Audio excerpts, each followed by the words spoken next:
안녕하세요. 네, 선택형 그룹 스터디 자료인데 1번 보겠습니다. 형사 절차의 원리 중 옳은 것을 모두 고르면. 자, 비례성의 원칙. 강제수사는 199조 1항 단서가 필요 최소한이라고 되어 있어요. 그러니까 정도가 좀 다르죠.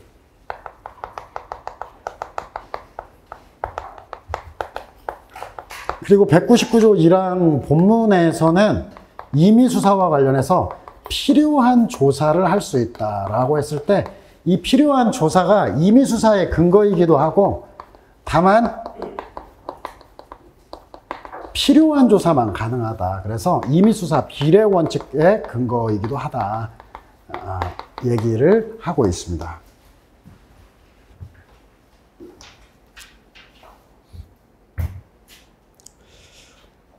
자, 니은 고소의 추한, 불허하죠. 고소의 추한을 불허하는 것은 법적 안정성을 중시하는 거다라고 하는 거고, 디귿 고소 불가분의 원칙. 자, 우리가 이제 선택형에서 고소 불가분이라고 하면은 233조의 제목이 고소 불가분이에요.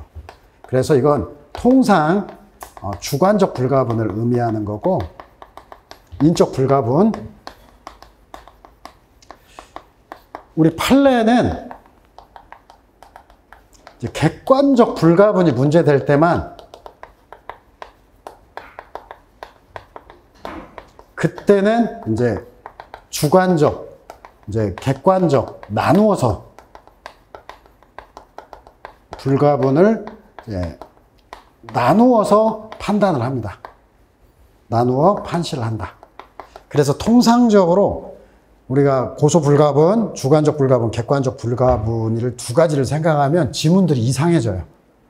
꼭 틀린 지문 같고. 근데 여기서 고소 불가분 아무 말 없고 객관적 불가분 안 될 때 주관적 불가분이라는 거예요. 그러면 공범 간의 형평성에 대한 문제. 간만 고소했는데 을도 처벌해? 간만 고소 취소했는데 을도 처벌 안 해. 이건 당사자주의하고는 멀겠죠. 오히려 어떤 실체진실주의라든지 이런 쪽에 더 기여하는 제도다. 꼭 수능 문제 같아요, 느낌이. 그 다음에 미음, 기소법정주의. 규문주의적 소송구조를 전제로 한다. 거기 이제 기소법정주의는 기소편의주의와 대립되는데, 사실 유럽 국가에서 기소법정주의는 사실은 이제 중대사건에 대해서 제한적으로 하는 건데, 어떤 특정 증거 존재 시 반드시 기소하는 그런 거고, 해설에도 제가 포함을 시켰는데, 증거법정주의, 법정증거주의. 증거법정주의는 어떤 증명력을 미리 규율했다. 특히 자백은 100점, 증언은 50점. 증언은 2개만 있으면 유죄고 자백은 하나로 유죄다. 그래서 어떤 자백과 증언과 같은 직접 증거에 대해서 어떤 우월성을 인정하는 주의고, 이게 규문주의하고 연관이 돼 있는 거죠. 그래서 기소법정주의, 갑자기 저도 뭐야 이게, 순간적으로 당황하는 거. 그냥 증거법정주의 이런 용어하고 차이 때문에, 용어하고 혼동 가능성이 있죠.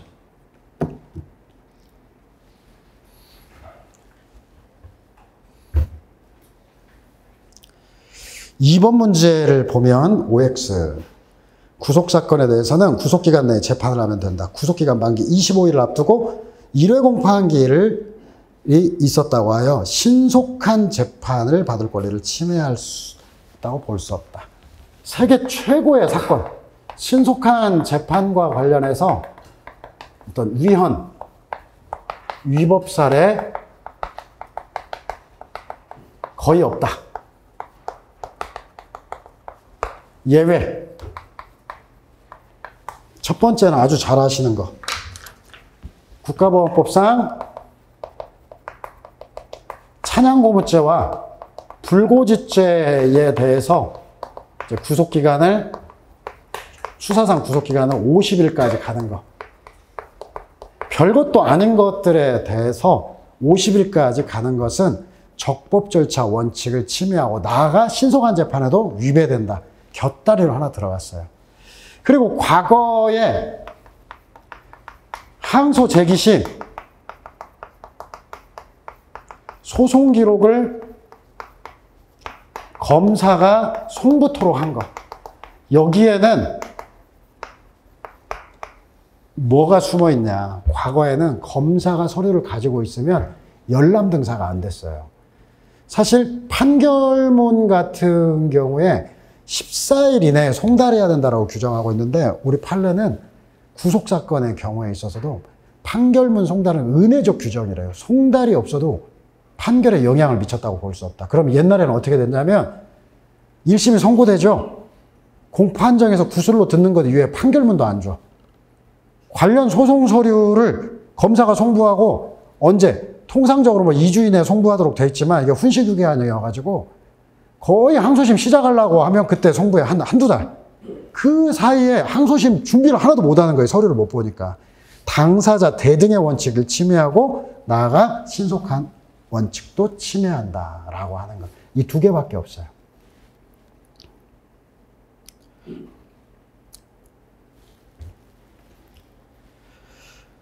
자, 니은 재기수사 명령이 있는 사건에 관해서 지방검찰청 검사가 다시 불기소 처분을 하려는 경우 미리 명령청장의 승인을 얻도록 검찰사건 사무규칙, 법무부령이니까 이 법무부령에 대해서는 법원이 아니다. 이게 이제 행정법적인 표현을 써서 법규적 효력이 인정되지 않는다라고 얘기하죠. 그래서 형사소송법의 법원은 헌법과 법률 예외적으로 대법원 규칙 에 제한이 되죠. 지급번 너무 뻔한 거, 적법 절차, 실체적 적법성까지. 미을번 당연히 당사자주의 소송 구조라고 하고, 그 다음에 미음번 뭐 적정 절차, 실체 진실, 신속한 발견 너무 뻔한 얘기죠. 자, 3번 재척 기피에 관한 설명 중 옳은 것은 실제로 이제 재척을 인정한 사례, 이런 것들은 거꾸로 가야 되죠. 여러분, 재척을 인정한 사례는 재척 사건에서 나온 게 아니에요. 기피 사건에서 나온 겁니다. 아, 재척은 당연 배제인데 무슨 판결이 나오겠어요? 알아서 당연히 배제한다고 하는데. 근데 우리가 무슨 시스템이 있어서 이 사건 집어넣으면 판사에서 안 들어가. 그런 건 아니겠죠. 그래서 이 재척 사건은 기피 사유가, 재척 사유가 있거나 기타 불공평 염려가 있을 때 그 중에 재척 사유로 주장을 했던 사안들이에요. 그래서 실제 재척을 인정한 것은 약식에 대해서 항소심. 이 즉심에 대해서 항소심에 관여하는 것은 원래 판례 없어요. 판례는 없는데 이게 법원 실무제예요. 그 다음 대법원 예규에서 똑같다 설명을 한 거고. 그 다음에 1심의 수명법관으로서 증거조사한 법관이 항소심 관여. 똑같아요. 1심 수탁판사로 증거조사한 법관이 항소심 관여. 이제 두 가지 유형인데 수명법관과 수탁판사 차이는 수명법관은 그 합의부 소속 법관, 수탁판사는 다른 관할에 있는 법관에게 촉탁을 했을 때 수탁판사죠. 본질이 똑같다. 그래서 딱 네 가지 케이스, 하늘이 두 쪽 나도 없다 생각을 하시고 이 네 개 이외에는 아무리 꼬셔도 기본적으로 재척사유가 아니다라고 보시면 되겠습니다. 그래서 뭐 선거관리위원회 위원장, 공직선거법 사건 수사 의뢰한 법관이 당해 사건을 재판하는 경우 재척 사유가 아니다. 2번 공소제기 전 검사의 청구해서 증거보전을 해 증인신문을 한 법관은 수임판사라고 불러요. 이러한 수임판사들은 전심관여 법관이 아니다. 전심관여 법관은 수소법원의 법관으로 관여했을 때이기 때문에 그렇다라고 얘기하고. 세 번째, 약식명령을 발령한 법관이 그 정식 재판 절차에 항소심 공판에는 관여했으나 그 판결에는 관여하지 않으면 제척 사유가 아니다. 혹시 여러분 이런 판례 봤나요?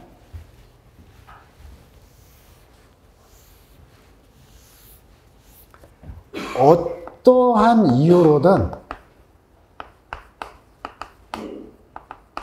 법관이 직무에서 배제되면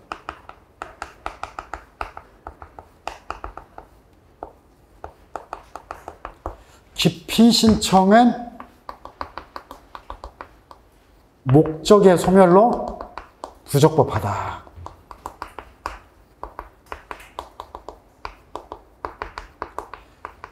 이런 판례 좀 익숙하죠? 이 판례 앞이 뭐냐? 제척사유 있는 법관이 사유 있는 법관이라도 이렇게 출발하는 거예요. 어떠한 이유에서든 직무에서 배제돼서 판결 선고는 다른 법관이 했다면 기피 신청은 목적의 소멸로 부적법하다. 그래서 바로 제척사유 있는 법관이 판결에 관여하는 것을 막기 위한 취지다 해서 이게 연결되는 판례라고 보시면 됩니다. 그래서 이 판례로 가면 좀 매개체가 될 거예요. 이게 상당히 헷갈리는 거예요.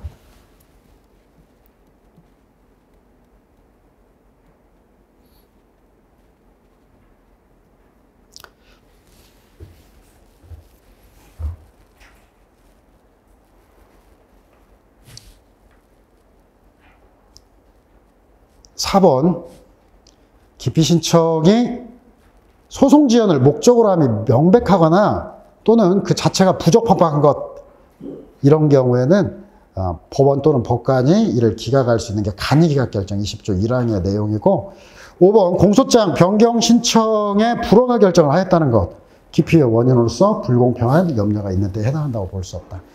자, 기피 사건에서 실제로 나온 게 제척 사유가 있을 때가 4가지. 그 다음에 기피에 있어서 기타 불공평 염려로 최종적으로 인용 사례는 없어요. 단 요런 거 이제 심히 어떤 모욕적 언사라든지 유죄 예단 발언 시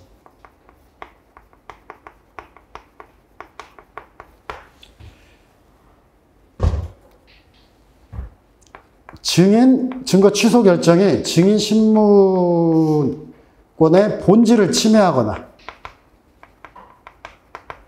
증거 취소 결정이 어떤 실체 진실 발견에 의사가 없다고 보이는 경우,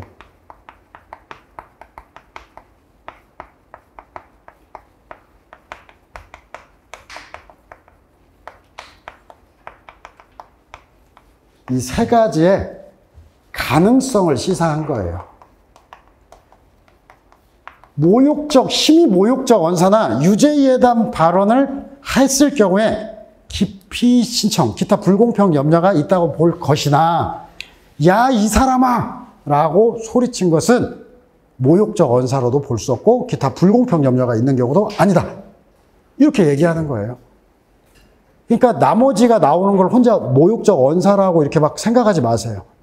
뭐 증거 취소 결정, 뭐 이게 나온다고 해도 실체 진실 발견에 의사가 없다는 거, 증인 신문권의 본질을 침해하거나, 이 표현이 없으면 전부 다 기피 안 받아준다는 거예요.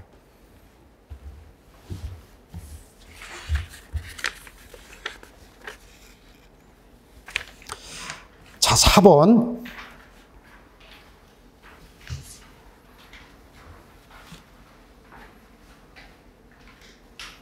제척 기피 옳지 않은 거, 약식, 정식 재판요, 항소심 관여, 오케이, 제척.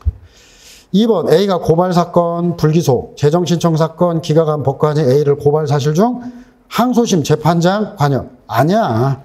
3번, 공소 제기 전 증거 보전, 증인 신문한 법관은 수임 판사라고 부르거든. 공소 제기 후 1심 법관이든 2심 법관이든 3심 법관이든 제척 사유 아닙니다. 4번, 1심 판결이 그 판결 선고 전에 미결구구 밀수 일부만 본영해서 하고, 기피 신청일 다음 날부터 기피 사건 재항고 기각 결정 전날까지 구금 기간을 본형에 삽입하지 않은 거 위법이 아니다. 이거 사실은 제가 이 문제 냈지만 이 지문 틀린 지문입니다. 이 판례의 해설을 한번 보시면은 이거 과거에 재정통산 시절, 즉 일부 불산입이 가능했던 시절입니다. 불산입이 가능했기 때문에 기피기간을 산입하지 않아도 위법이 아니다라고 인정하는데, 그런데 92조, 지금 57조 1항은 형법 57조 1항은 전부 산입이 되고, 그 다음에 형사소송법 92조 3항 한번 보겠습니다.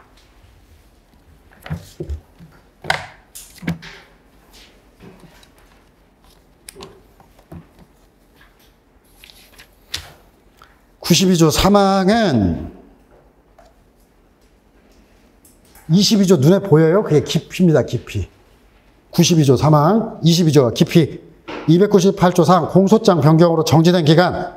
306조 1항 심신상실 질병으로 정지된 기간.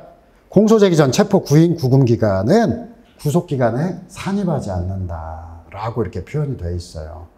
그러니까 처음부터 여기는 별도로 보장을 또 하도록 하고 있는 거고, 그래서 이 절차는 멈추게 돼 있는데, 근데 이게 사실은 이런 절차와 관련해 가지고 구속기간에 산입하지 않을 뿐 일단 정지한다는 거잖아요. 정지하는 건데 이 기간 나중에 미결구금에서 100% 빼줘야 된다라고 하는 게 지금 현재의 태도입니다. 그래서 거기 4번의 4번 지문은 참고로 해서 이런 거 볼 필요가 없다. 괜히 머리 아프게 볼 필요가 없다. 지문을 없애는 역할이에요. 이거 내는 사람 아닙니다. 바보. 아니, 이거 아무튼, 이건 그러니까 연습 문제에서나 판례다 이렇게 하는데, 이거 아니에요. 이런 것들은 고려할 이유가 없어요. 깊이. 고려할 이유가 없다. 자, 5번. 사실혼 배우자인 경우라도 통역인에게 재척 사유가 있다고 할 수 없다. 실제로 사실혼 배우자가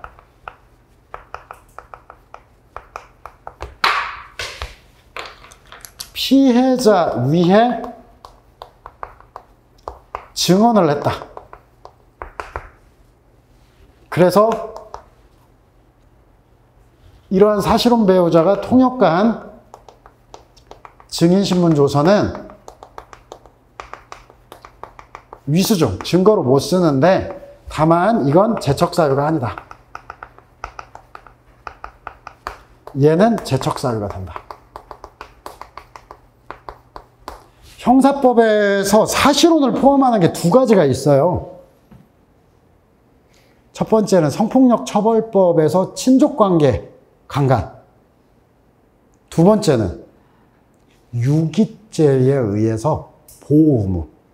사실혼 배우자도 민법에서 부양 의무가 있기 때문에 그게 따라서, 그러니까 유기죄가 좀 특별한 거예요. 유기죄에서는 사실혼 배우자도 민법 826조에 따른 부양 의무가 있고, 유기죄의 보호 의무의 발생 주체, 법령에 따른 보호 의무의 주체가 된다라고 하는 거 딱 하나 있어요. 나머지는 사실혼 배우자는 포함되지 않는다. 자, 5번은 1, 2, 3, 4번 다들 좋은 얘기들이죠. 5번. 이제 도로교통법상의 음주 측정, 진술 강요에 해당하지 않는다. 어떤 정신작용. 그래서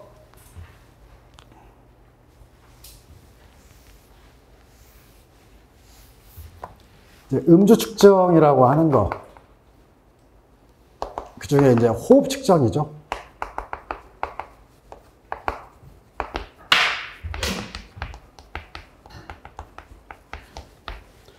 진술 거부권과 무관하고,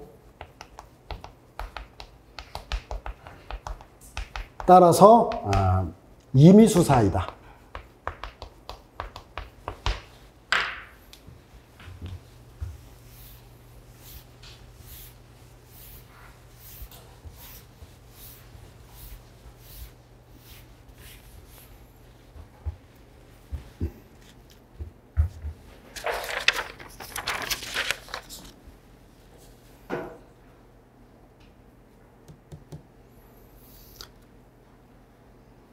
6번은 변호인 선임 선정에 관해서 옳지 않은 거. 자, 1번. 법원은 피고인의 나이, 지능, 교육 정도 등을 참작하여 권리보호에 필요하다고 인정하면 명시한 의사에 반하지 않는 범위 내에서 국선 변호인을 선정하여야 된다. 이게 33조 3항에 재량 국선인데 조문이 이렇게 하여야 한다로 되어 있어요. 근데 재량 국선은 재량 아닌가? 이렇게 생각해서 틀린 지문으로 착각할 수도 있어요. 근데 조문이 이렇게 돼 있고 해석을 재량으로 하는 거예요. 이건 33조 3항 조문이고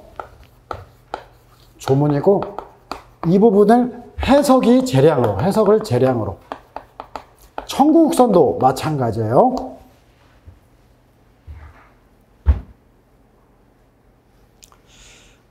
이 항에서 변호인 선임, 연명날이란 서면인데 당연히 원본을 의미한다. 뭐 이런 것도 출제가 될 수가 있겠고. 자, 그 다음 세 번째, 성폭력 피해자에게 변호사가 없으면 국선 변호사를 선정하여 형사 절차에서 권익을 보호할 수 있다라고 했고, 작년에 아마 6월 달일 거예요. 이 부분이 이제 조문이 추가가 됐어요. 다만 거기 해설, 19세 미만 변호사가 없으면 하여야 한다라고 되어 있어요. 거기 성폭력 처벌법에서 거기다가 아예 이게 다만 19세 미만 국선 변호사를 선임하여야 하고 그냥 여기다가 2023년 추가 이렇게 해서 하여야 한다로 19세 미만의 자에게 변호사가 없으면 국선 변호사를 선임하여야 한다 해가지고 2023년에 추가가 되어 있습니다.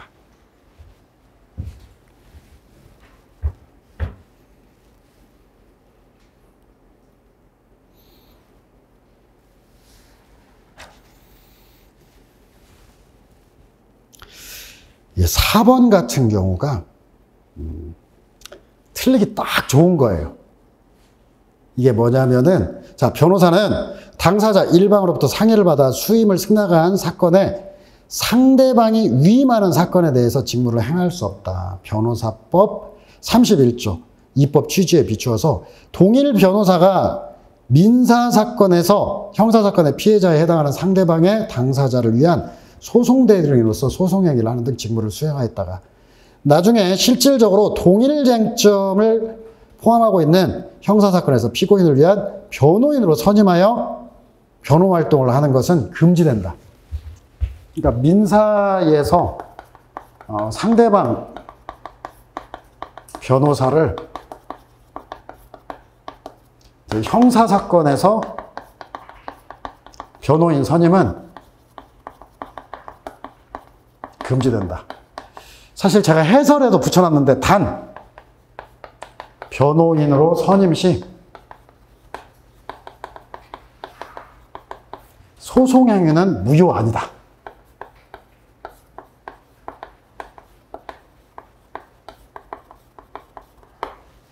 이렇게 이어져 버려요. 여기까지. 이게 특히나 민사, 행정사건 있잖아요. 행성을 민사사건에 중에서 처리하잖아요. 철거소송 같은 거 있잖아요. 근데 대기업에서 보는데 완전히 철거민들한테 돈 몇 푼 안 받고 하는데 똘똘한 변호사가 하나 나와요. 그래서 민사사건이 깨졌어요. 1심에서.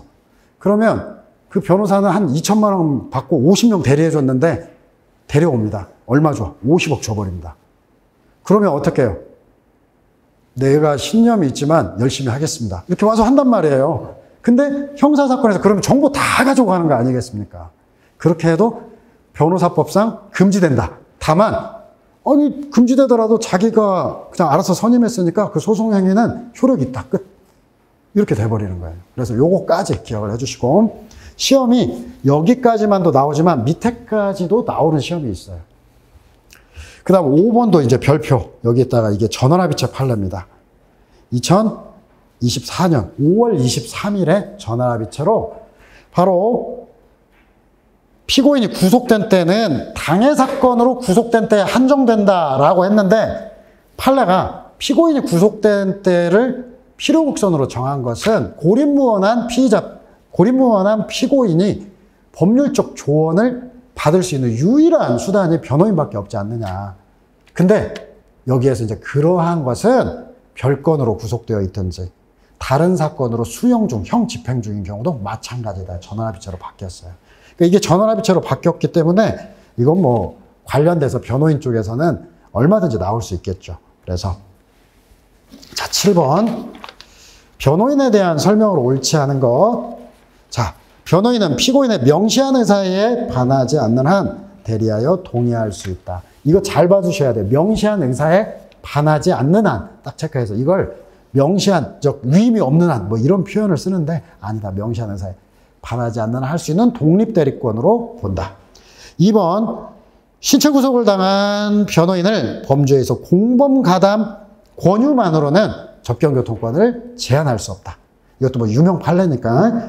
세 번째, 이해가 상반된 피고인 갑과 을 중 갑이 법무법인을 변호인으로 선임. 법무법인이 담당 변호사 A와 B씨를 지정했는데 법원이 A를 을을 위한 국선 변호인으로 선정한 경우 국선 변호인의 조력을 받을 피고인의 권리를 침해한 거다.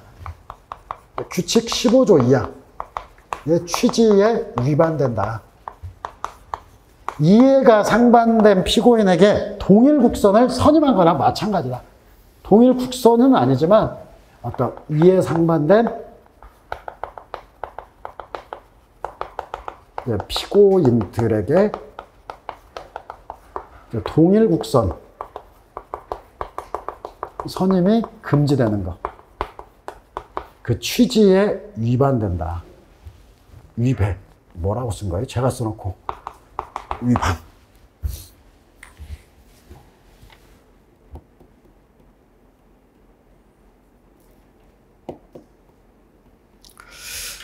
그 다음에 4번 판례는 이게 아주 중요한 판례 중에 하나입니다.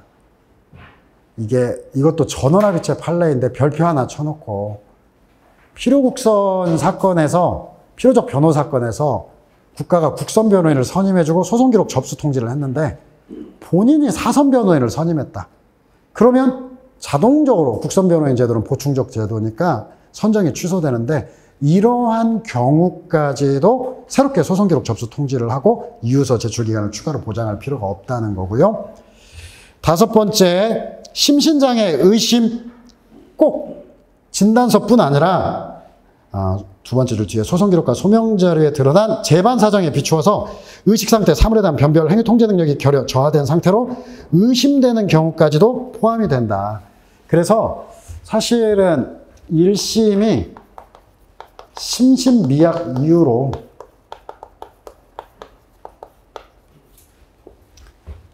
형을 감경합니다. 이에 대해서 항소심은 재반 사정 참작에서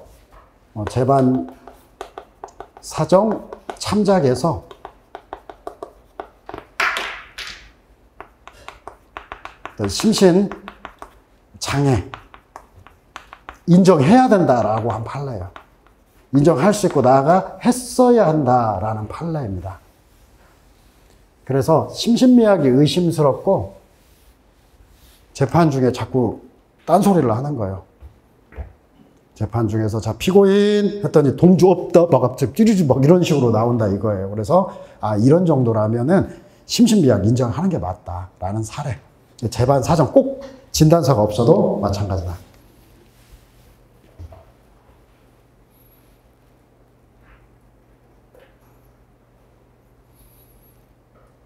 자, 8번. 소송행위에 대한 설명 중 옳은 것은 착오로 인한 소송행위가 무효로 되기 위한 요건. 이거 뭐 사례로도 나온 적도 있어요. 통상인의 판단, 만일 그러한 착오가 없다면 소송행위를 하지 않았으리라고 인정되는 중요한 점에 착오가 있고, 그 다음 착오로 인해 행위자 또는 대리인이 책임질 수 없는 행위, 그 다음에 그 행위를 유효로 하는 게 현저히 정의에 바른다. 통책정. 착오로 인한 소송행위가 무효로 되기 위한 요건인데 사실 무효를 인정한 사례를 찾아보기가 어렵습니다. 니은번 피해자의 고소가 없거나 고소가 취소되었음에도 친고죄로 기소하였다가 당초 비친고죄로 변경되면 공소제기의 하자는 치유된다. 이건 엄밀한 의미의 고소의 추하는 아니에요. 비친고죄로 바뀌면 이렇게 추안이 될 수 있다. 자, 디귿번 잠시 두고 리을 항소 이유서 송달을 규정한 형사소송법 조문은 항소한 소송관계인의 상대방으로 하여금 방어 준비를 위한 것으로서 상대방이 이유서 부본을 송달받지 못하여 방어 준비를 기회를 갖지 못했어도 항소한 피고인 본인 서로 맞고소 사건이에요. 상대방이 송달을 못 받았어. 항소 이유서를 못 받았어. 그런데도 상대방보다 나의 형사 책임이 더 커진 거예요. 내가 항소했고 나는 했어도 본인 항소한 자가 이유서 못 받았다라고 해서 판결에 영향을 미쳤다고 볼 수는 없다라고 보는 사례이고요. 이제 3번은 이제 즉신기록 송부 사건인데 원래 이제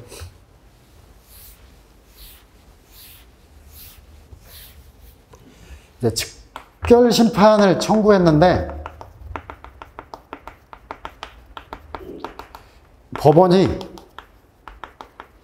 즉심 청구를 기각할 수 있어요. 이렇게 즉결심판 청구는 언제 기각하냐면 즉결심판으로 할 수 없는 사건이거나 그 다음에 상당하지 않을 때 할 수 있거든요. 이렇게 즉심 청구를 기각하게 되면 어떤 상황이 되냐면 그냥 사경의 수사가 종결된 상태로 환원이 됩니다. 이렇게 됐을 때는 경찰서장은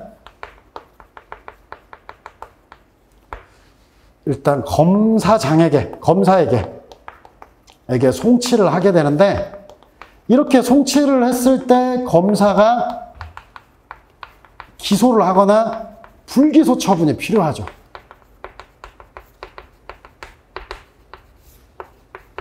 이게 이제 기본인데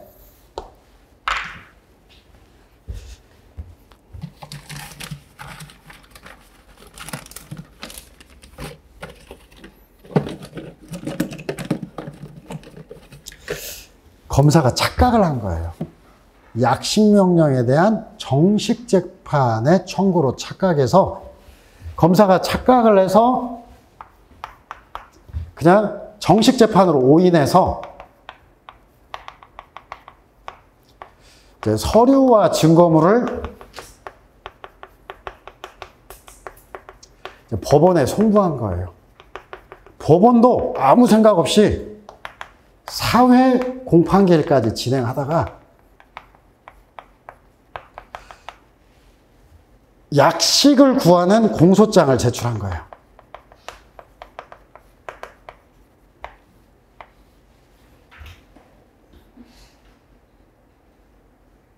이랬을 때 이제 변호인이 이 부분을 갖고 물고 늘어지니까 이 송부한 것만으로는 공소 제기가 이루어지지 않았다. 여기를 불성립으로 보는 거예요. 불성립. 그리고 공소장을 제출했는데 이런 불성립의 경우는 공소 제기가 성립하지 않았을 때는 하자 치유 문제가 없다. 하자의 추안의 문제는 무효인 소송행위에서만 있는 거고 불성립일 때는 그냥 공소 제기 시 공소장 제출 시 비로소 성립. 이것도 시험 내는 거에 따라서 소급하는 거 아닙니다. 이렇게 이때 비로소 성립한다. 하자 추안에 문제가 없고. 사실 이게 웃긴 거예요. 공소장도 없는데 법원도 그렇고 검사도 사회 공판기일까지 열심히 계속 하는데 뭔가 이상한 거죠. 이거 우리 공소장은 어디 있어요? 그러면 사실은 법원이 미리 연락했을 거예요. 검사님 이게 뭔가 좀 잘못돼 갈 것 같다. 그래서 슬그머니 약식을 청구하는 공소장을 낸 거죠. 그랬을 때 변호인이 이제 달려드니까 여기는 불성립이고 이 불성립은 무효가 아니어서 하자 추안의 문제. 공소제기의 현저한 하자는 추안되지 않는다라고 생각하는데 그 문제는 없다. 그냥 공소장 제출 시 비로소 성립한다. 이걸 여기 가서 한 거예요. 검사에게 송치하면 기소, 불기소 처분을 해야 되는데 그걸 여기 와서 한 거예요. 사회공판기일에 이르러서. 그때부터 성립한다. 그래서 디귿번 직결심판 청구로 기각 경찰서장이 사건을 관할지방검찰청으로 송치, 검사가 직결심판에 대한 피고인의 정식재판 청구로 오인 법원에 송무하면 성립되었다고 볼 수 없습니다. 하자치고 문제 없습니다. 공소장 제출 혹은 약식명령장 제출하면 그때 비로소 성립합니다. 자, 9번. 소송행위에 대한 설명 중 옳은 것은, 자, 음주운전과 관련한 도로교통법 위반의 범죄 수사를 위해서 미성년인 피의자의 혈액 채취가 필요한 경우 의식불명에 빠져서 의사능력이 없을 때 명문 규정이 없는 이상은 대리하여 혈액 채취에 동의할 수가 없습니다. 없어요. 그래서 이게 이제 26조의 해석론입니다. 해석과 관련해서 26조의 적용 대상이 아니다. 이게 제가 뒤에 가서 다시 한번 설명해 드릴 건데, 법정 대리인의 대리를 민법과 같이 생각하면 절대 안 돼요. 형사 절차에서 법정 대리인은 포괄 대리권이 있다라고 하잖아요. 안 그래요. 사실 말이 포괄 대리지 법정 대리인이 써 있을 때는 되고, 일반 조항으로 26조가 있는데 26조는 나중에 설명한다고 하면서 다 설명할 것 같아요. 형법 9조 내지 11조가 적용되지 않는 사건. 사건에서 피의자, 피고인이 의사무능력자일 때는 법정 대리인이 대리한다. 이렇게 되는데, 이런 사건은 뭐냐면 형사 미성년자라도 처벌되는 거.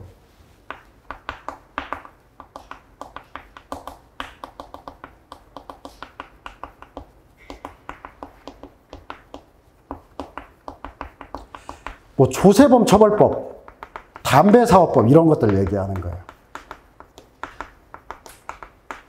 그러면은 도로교통법 위반이나 교통사고 처리 특례법은 형사 미성년은 처벌 안 받잖아요. 이 조문이 적용 안 된다. 법정 대리인이 명문 규정이 없는 이상 대리할 수 없다. 그래서 형사소송법에서 법정 대리인의 포괄 대리권은 매우 한정적입니다.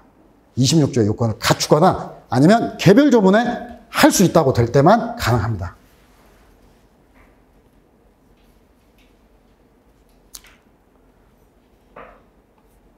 2번 같은 경우가 이제 나중에 가서 상소해서 좀 할 건데, 교도관이 상소장 좀 하나 주세요. 근데 옛날엔 다 한자로 써 있었단 말이에요. 상소장이 아니라 상소 포기장을 줬어요. 그래서 거기다가 그대로 놓고 사인해서 냈다. 이게 교도관의 기망에 의한 경우. 이런 경우에 있어서 귀책 사유가 있대요. 아니, 나 글 못 읽는데?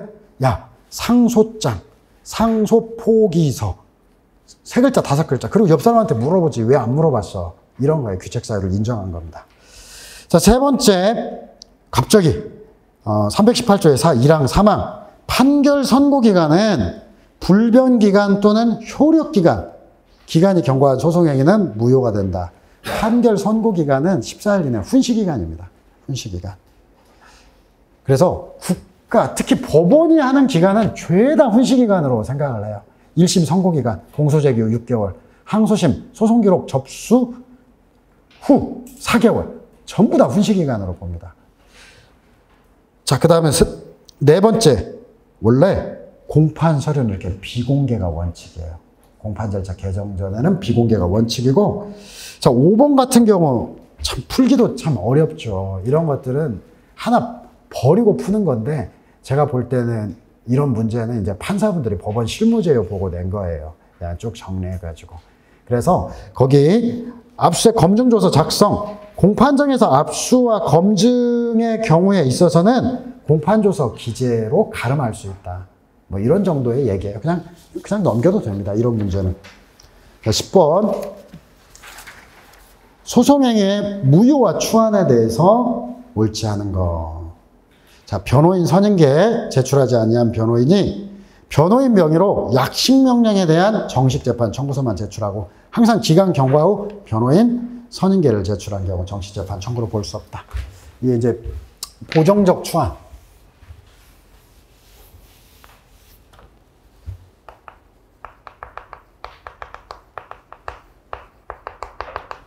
이 변호인 선임계 추안 안 되고,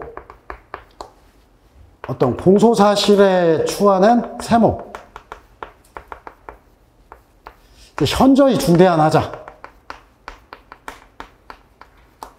그 다음에 이에 이르지 못하는 정도. 그에 이르지 못하는 정도.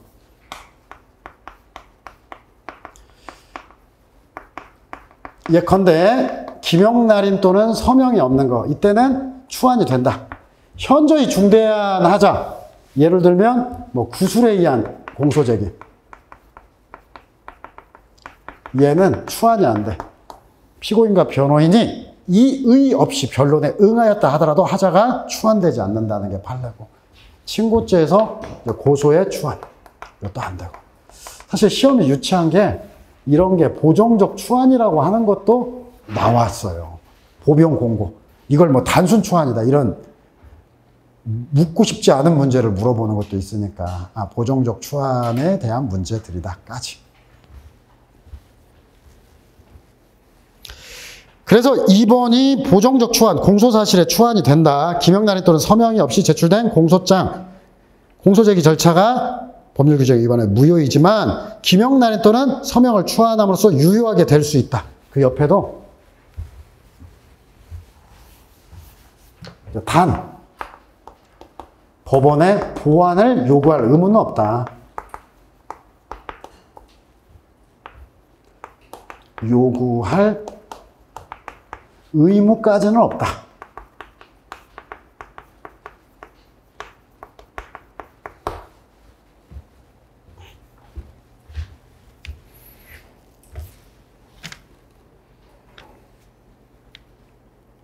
토지 관할과 관련해서 피고인의 선청이 없으면 관할 위반을 선고하지 못한다. 유일한 상대적 소송 조건이라고 해요.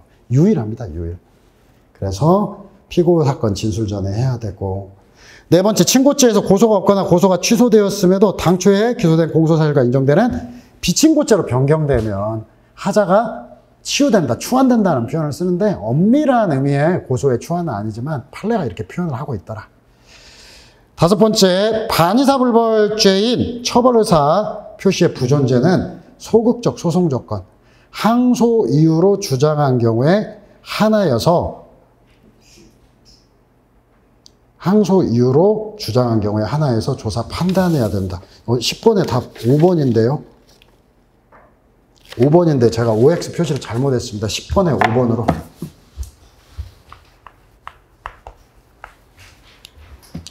죄송합니다. 글자를 못 읽어가지고 오늘 정신이 진짜 없네요. 4번, 5번은 이제 이런 판례입니다. 이 판례를 통해서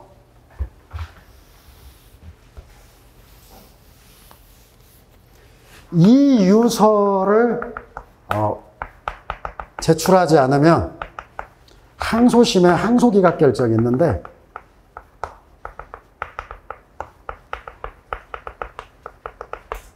단 항소장에 이유 기재가 있거나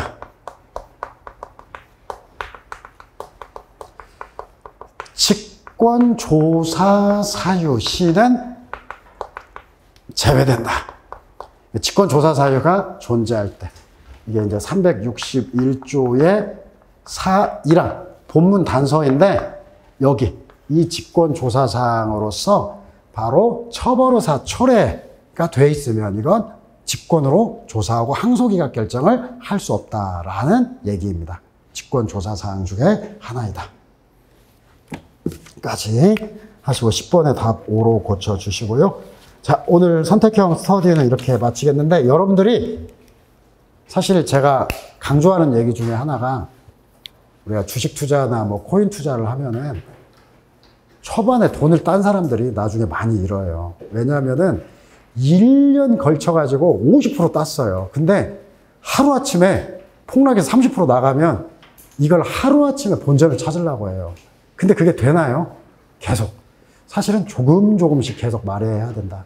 우리가 작년에 지난번에 시험에 실패해가지고 막 복구하고 싶고 많이 하고 싶기도 해요. 근데 너무 많은 걸 한 번에 다 하려고 하면 무리가 갑니다. 그리고 우리가 공부를 했던 걸 다 기억하고 있어야 된다고 생각하는 것도 오류예요.